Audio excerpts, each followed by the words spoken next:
సర్వం శివం శివం సర్వం. వినాయక చతుర్థి రోజు గణపతి స్వామికి ఉండ్రాలు కుడుములు ఎందుకు నైవేద్యంగా పెడతారు? ఒకసారి బాలగణపతి పార్వతీ పరమేశ్వరులతో అరణ్యాన్ని సంచరిస్తూ ఉంటారు. గణేశునికి ఆకలి వేస్తుంది.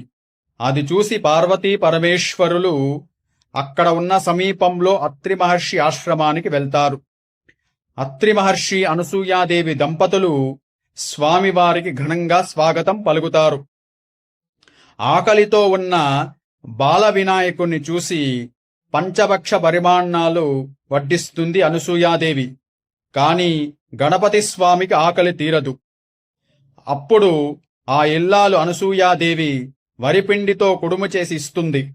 అది స్వామివారు తినగానే ఆకలి తీరుతుంది. అప్పుడు స్వామివారు 21 సార్లు త్రేనార్చడట. అందుకు 21 కుడుములు 21 ఉండ్రాలు వినాయక చతుర్థి రోజు స్వామివారికి నైవేద్యంగా పెడతారు.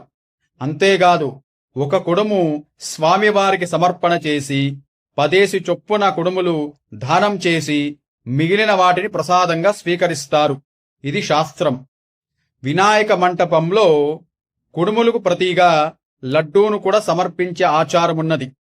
కావున ప్రతి ఒక్కరూ వినాయక చతుర్థి రోజు ఉండ్రాలుగా నైవేద్యం పెట్టండి. అది పెట్టకుండా స్వామివారి పూజ చేయకూడదు. సర్వం శివం శివం సర్వం.